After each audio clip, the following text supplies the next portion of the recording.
Amém.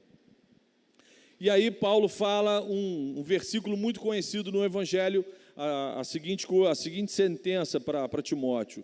Timóteo, eu combati o bom combate, eu terminei a corrida e guardei a fé. O mais importante que eu quero frisar aqui é o finalzinho, quando ele fala, eu guardei a fé. Paulo está escrevendo essa carta para Timóteo, sabendo que ele já estava no finalzinho do corredor da morte. Nero já tinha dado a sentença de decapitação, eram os últimos dias de Paulo biologicamente vivo, seu tempo estava chegando ao fim, e ele não estava indignado, ele não estava murmurando, ele não estava falando mal de Nero, do Império Romano, não estava falando mal da pena de morte. E aí ele escreve isso para Timóteo, eu combati o bom combate, eu lutei com muita dificuldade, mas eu assumi o chamado para avançar. Na semana passada a gente viu a quantidade de milhares de seres humanos que conheceram Jesus através do trabalho do apóstolo Paulo, da forma como ele assumiu o compromisso com o reino de Deus. Então ele fala, eu combati o bom combate, terminei a corrida. Essa expressão aqui, terminar a corrida, é a mesma expressão que Jesus usou no momento da crucificação, está consumado. É Paulo falando para Timóteo, o que eu tinha para fazer, a missão que me foi proposta, eu concluí. E guardei a fé. Parece algo óbvio, mas Paulo estava falando para Timóteo, é possível a gente trabalhar, se envolver no reino e acabar se distraindo, perdendo Jesus de foco, perder a fé. E aí ele fala, Timóteo, eu fiz essas paradas todas e guardei a fé, permaneci crente, permaneci olhando para Jesus, sem perdê-lo de vista. Às vezes a gente acha, Marcão, isso não pode acontecer, o cara está trabalhando no reino, envolvido no reino, chamado para avançar e perder Jesus de vista. Eu lembro sempre de José e Maria, que perderam Jesus, foram para Jerusalém, rolou lá uma social, eles estavam vindo embora, um dia depois, olha só, 24 horas, pai e mãe, é que devia ser uma algazarra, né? Devia ser tipo Oceânica Kids, uma galera, uma porção de criança. E aí eles, cadê Jesus? Está tão sossegado, né? Cadê Jesus? 24 horas eles perderam Jesus de vista. E a Bíblia fala quantos dias eles levaram para encontrar Jesus? 3 dias. Então é possível sim, a gente, mesmo caminhando no reino, mesmo caminhando em célula, em família, a gente corre um risco de se distrair, de pegar um outro rumo e perder Jesus de vista. Essa era a preocupação do apóstolo Paulo. Ou seja, Paulo estava ensinando para o seu discípulo que a corrida das corridas, a carreira das carreiras, a missão das missões, o projeto de vida mais importante para a gente é guardar a fé. É fazer realmente o que nos é proposto, mas guardando a fé, sem perder Jesus de vista. Todas as outras carreiras, todas as profissões, a faculdade que você está fazendo, ou já concluiu, dá um glória a Deus aí se você já concluiu, né, o bendito mercado de trabalho, tudo isso aí é servo da profissão de fé que você recebeu de Jesus Cristo. Toda a nossa vida profissional é subserviente, é serva do chamado para avançar, do chamado que a gente recebeu de Jesus Cristo. Então, os meus estudos, as minhas amizades, o meu namoro, a minha profissão, o meu casamento, tudo na nossa vida precisa ter como foco o reino. Então guarda isso, a sua caminhada com Deus é que vai dar contorno à sua caminhada profissional, à sua profissão. A sua profissão é apenas uma parte da carreira que Jesus já te deu. Então a nossa profissão, a nossa carreira profissional, ela vai sofrer o contorno da vontade de Deus para a vida da gente, do nosso envolvimento no reino. Eu sei que é muito comum na idade de vocês, estão vivendo agora, surgirem preocupações com o futuro. Absolutamente normal, perfeito isso acontecer. Principalmente com relação às questões materiais. Que faculdade fazer ou não fazer? De repente não é melhor fazer um curso técnico ou não, ser um empreendedor, abrir uma oficina mecânica, aluguel de stand-up, passar o dia inteiro na praia, vou ser seu cliente. Por exemplo, esse ano aqui no Gol, são vários casais de namorado que vão se casar, que estão casando, tem gente casando hoje, né? Amanhã pode ser você, né? Então, com certeza, tem gente falando ali, glória a Deus, né? Receba essa profecia agora. Ainda bem que está escuro, ninguém viu.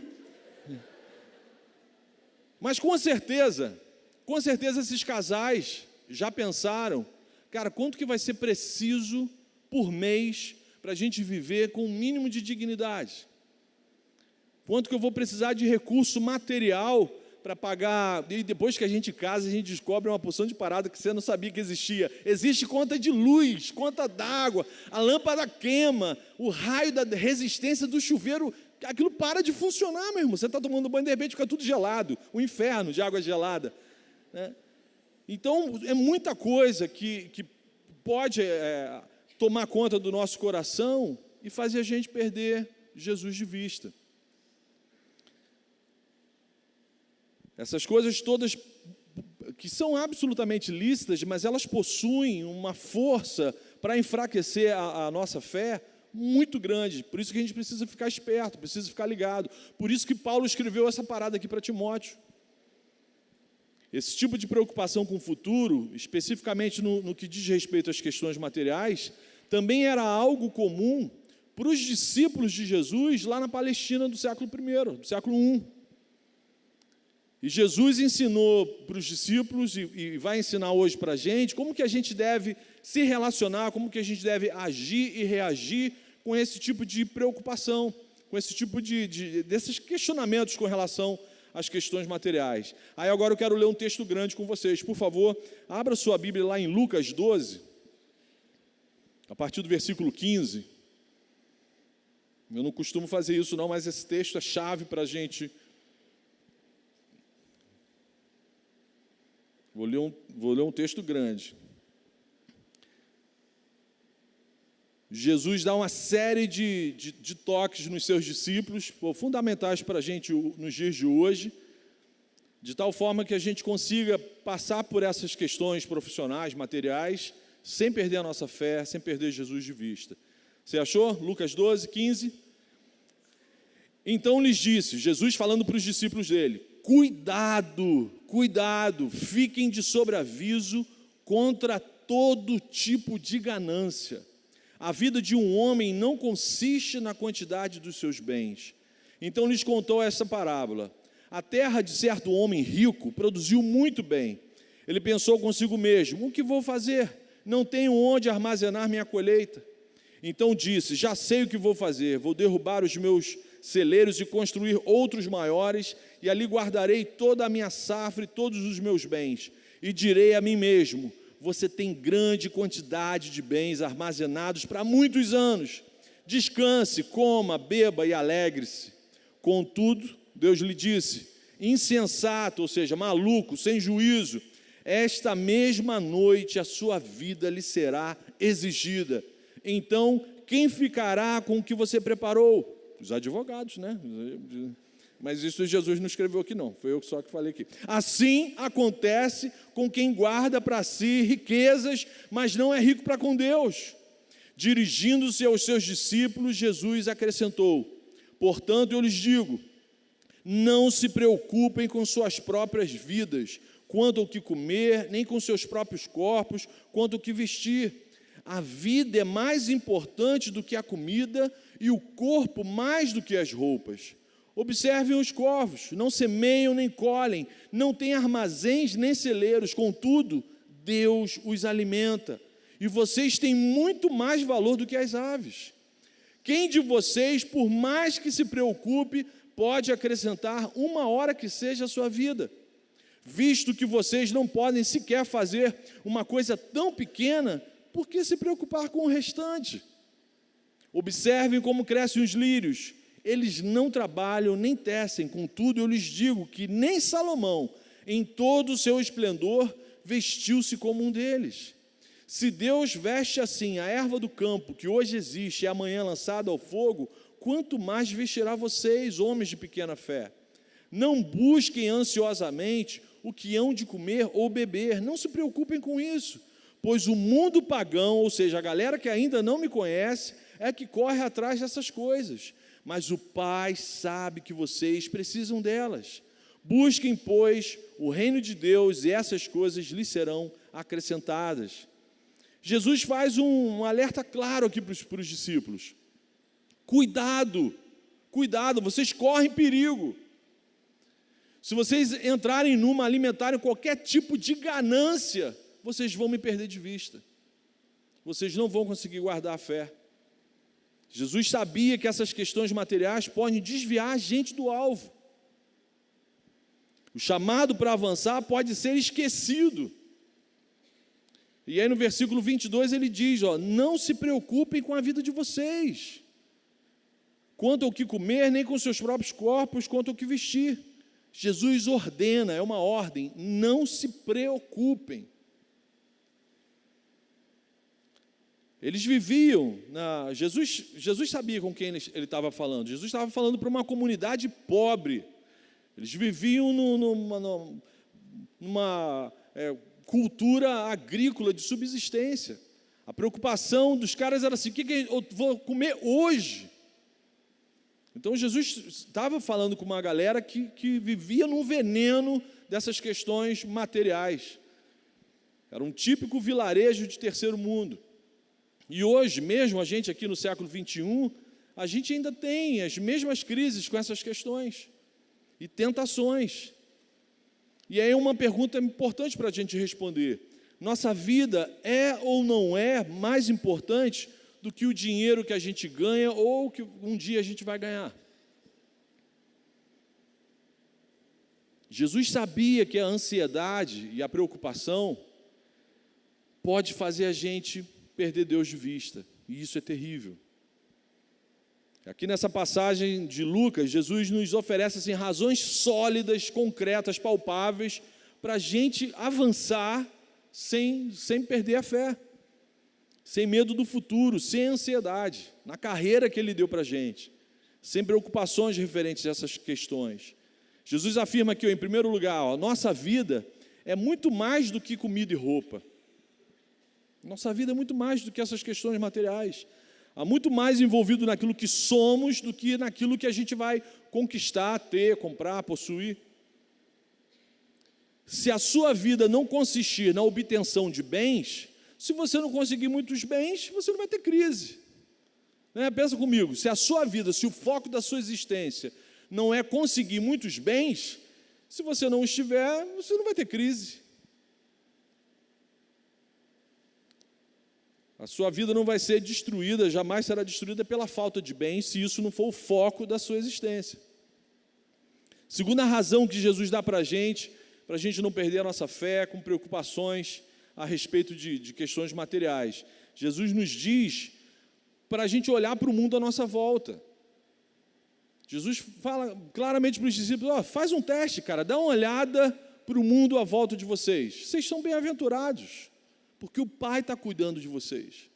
E aí Jesus usa um exemplo que para a gente, de repente, a gente nem se toca, mas para aquela galera, para aquela cultura, chamam muita atenção. Jesus fala dos corvos, não sei como é que se pronuncia esse pássaro preto no plural, corvos. Isso era um animal impuro para o judeu.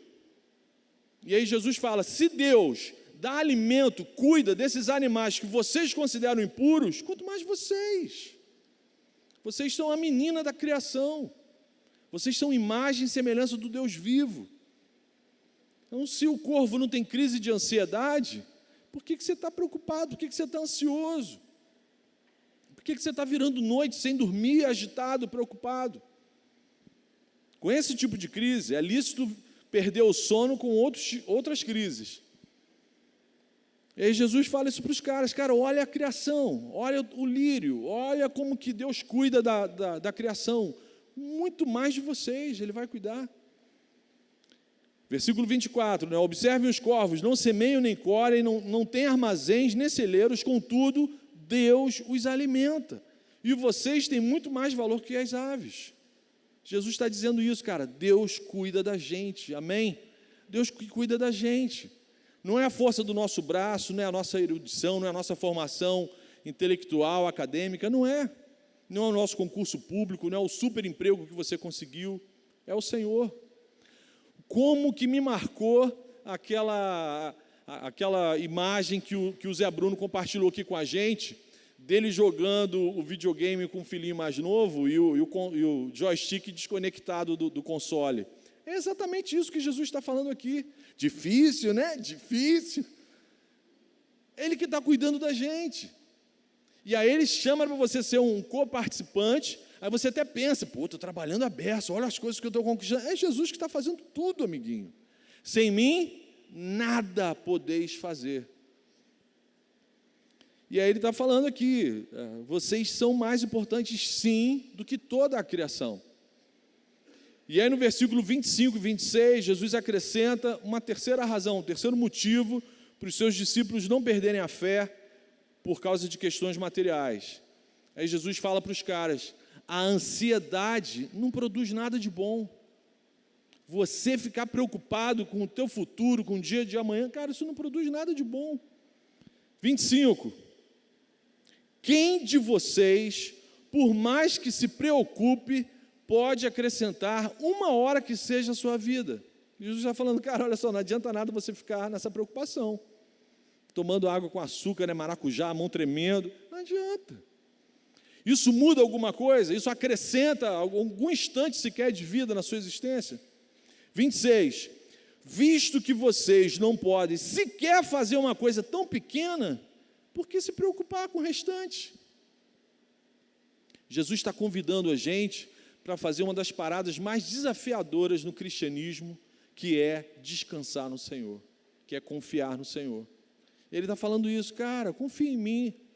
Mais do que confiar, descansa, curte. Você é um bem-aventurado, você é feliz nessa e no porvir. Curte isso. Quem poderá acrescentar um instante sequer à sua vida?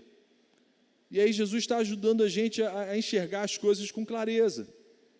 Pessoas preocupadas e ansiosas agem como se elas pudessem controlar alguma coisa. Essa é a grande verdade. O cara ansioso, o cara preocupado, ele acredita que ele consegue controlar alguma coisa.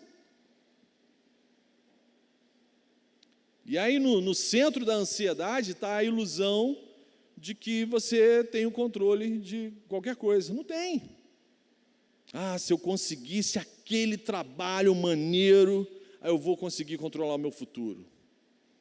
Ah, se eu cuidar da minha saúde, da minha alimentação, só fazer, né, essas comidas paradas e maneiras, sem agrotóxico, eu não vou ter câncer. O que eu perdi de amigo saudável com câncer.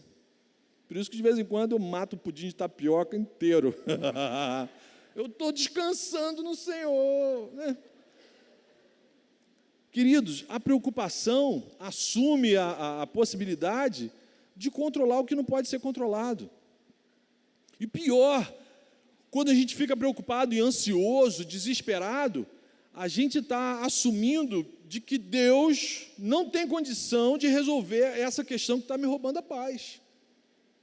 É como se eu estivesse desconfiando do caráter de Deus. Deus deve estar tomando conta da galera lá no Japão, esqueceu da galera de Itaipu, eu tenho que me virar. E aí a gente corre um sério risco de perder a fé, de correr a corrida, combater o bom combate e entrar por um caminho errado. Quarta razão que Jesus apresenta para a gente não se preocupar com essas paradas, está aqui no versículo 29. Não busquem ansiosamente o que hão de comer ou beber, não se preocupem com isso, pois o mundo pagão, quando Jesus fala isso, está falando daquelas pessoas que ainda não conheceram a Ele, não tiveram encontro com Cristo, pois o mundo pagão é que corre atrás dessas coisas. O cara que ainda não é cristão é que vive desesperado atrás dessas coisas. Aí ele dá aqui a razão, mas o Pai sabe que vocês precisam delas. Isso que é maneiro, Jesus é muito claro. Jesus não está convidando a gente a viver num voto de pobreza, todo mundo andando com um pano de saco, não. Ele sabe que você gosta dessa roupa aí, da parada, da marca tal, não sei das quantas. Ele sabe. E Ele tem prazer de dar aquilo que você sonha, gosta, curte. Só que Ele espera que você descanse nele, que você confie nele. E aí Ele continua.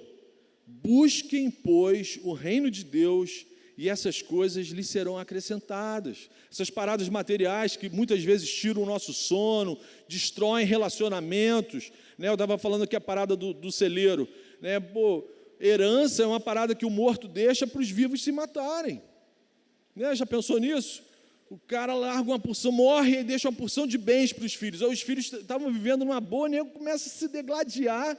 Aí tem que contratar uns bons advogados, né? Para poder, calma aí, não é assim, pá, espera aí.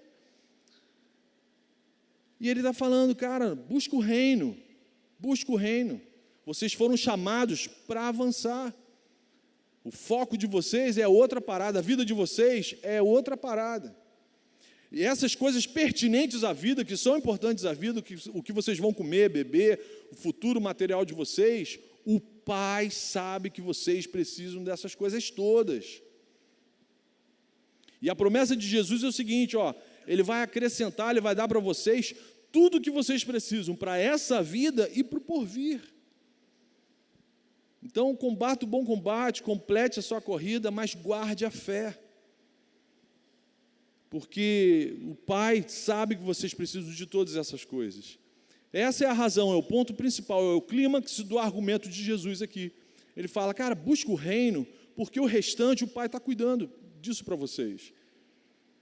Mas olha só, preste atenção, em momento nenhum, Jesus ou o cristianismo está fazendo apologia à vagabundagem, ao ócio. De forma alguma, de repente você está pensando assim, então eu vou cancelar a matrícula amanhã da faculdade, não vou mais fazer parada, vou ficar... Não, nada disso. Em nenhum momento Jesus está fazendo apologia a uma vida de acomodação ou de vagabundagem. No reino de Deus, ser controlado pela ganância, pela preocupação e pela vagabundagem é tudo pecado.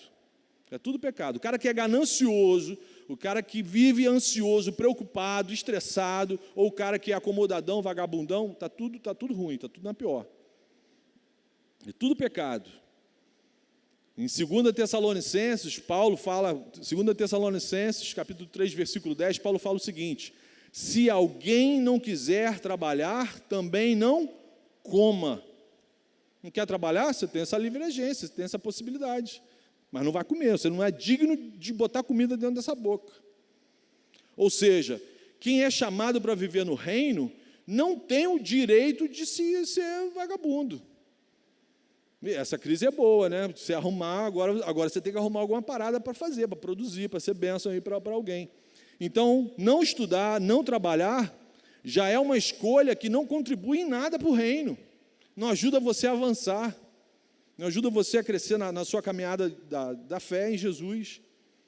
Então, o que Jesus está falando aqui para os discípulos é que todo mundo que não tem Deus é que fica desesperado com essas paradas e se perde na vida, briga com outras pessoas, destrói relacionamentos.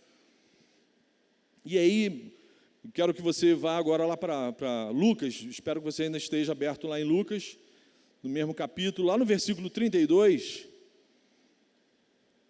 Vou repetir o capítulo para você, de repente você já desligou a sua Bíblia.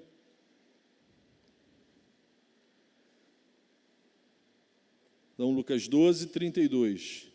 Aí Jesus conclui a mensagem com uma fala maneiríssima. No versículo 32, Jesus fala assim para os discípulos, não tenham medo, pequeno rebanho, pois foi do agrado do Pai dar-lhes o reino.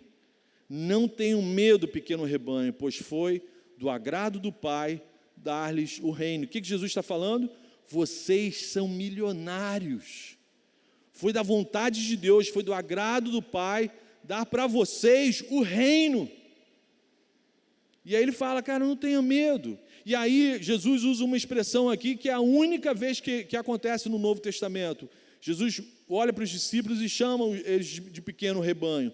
E aí Jesus não está depreciando o seu rebanho. Jesus não está falando, vocês são um punhadinho de gente. Não, essa expressão é para dar para a gente a noção de que Jesus conhece cada um dos seus discípulos pelo nome.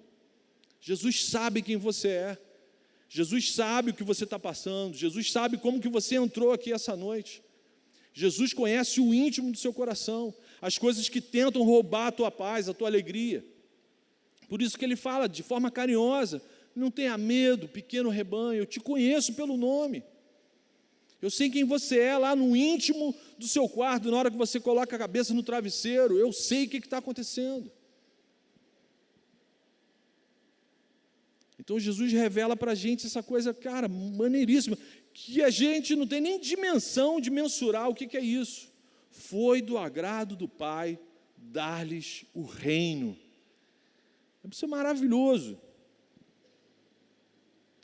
Antes da gente conhecer Jesus, tudo se resumia em obter prazer, obter, quero ter isso, quero ter aquilo.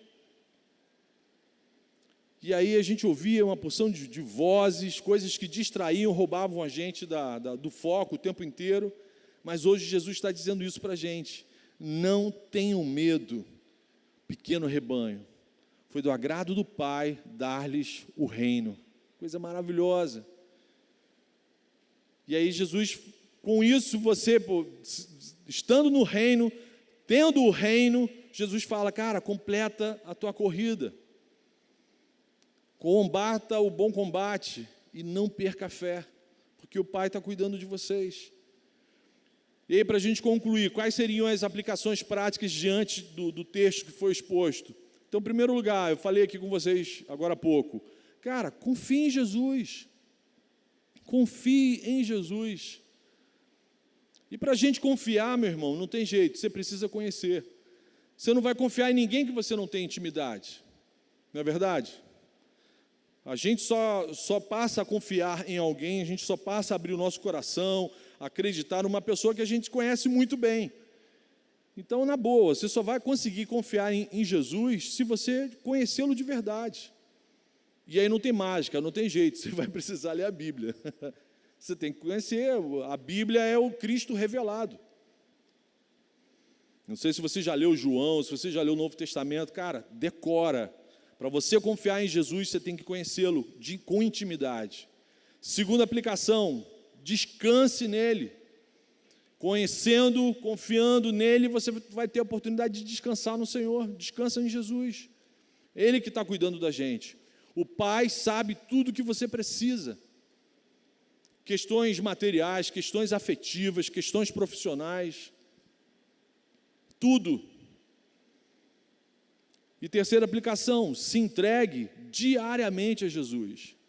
A gente teve uma conferência maneiríssima na semana passada, mas uma parada desafiadora no cristianismo é que essa entrega tem que ser diária. O que aconteceu na semana passada não serve para hoje. O que está acontecendo hoje serve para hoje. Amanhã, quando você abrir os seus olhinhos, se estiver vivo, já dá um glória a Deus, né? Abriu o olho, se olhou no espelho, estou vivo, glória a Deus. Aí começa tudo de novo. Se entregue diariamente, negue-se a si mesmo, tome a sua cruz, leva o seu egoísmo para a pena de morte e siga-o, segue Jesus, siga Jesus. Isso é buscar o reino dele em primeiro lugar, isso é buscar o reino em primeiro lugar. E aí se cumpre a promessa, todas as coisas serão acrescentadas, aleluia, amém. Feche seus olhos, vamos orar. Senhor, como é bom, Senhor, a gente chamar o Senhor para perto, como é bom a gente viver um momento como esse aqui, e nessa hora a gente quer te pedir, Deus, ajuda para a gente buscar o Teu reino em primeiro lugar na nossa vida, Pai. Ajuda-nos a confiarmos, a descansarmos no Senhor, a focarmos nossas vidas em coisas que não podem ser destruídas por mãos humanas, Pai. Por favor, a gente não quer mais perder o Senhor de vista, em momento nenhum da nossa vida, da nossa existência, Pai. Orienta-nos em nossas escolhas, na nossa profissão, orienta a gente na escolha da faculdade, Senhor, no nosso namoro, nos casamentos, Senhor, orienta a gente na hora da eleição, em quem votar, Senhor. Tem misericórdia, Deus, perdoa a gente se a nossa nação está do jeito que está, porque a gente não sabe votar, Senhor, então ajuda a gente até nisso, Senhor.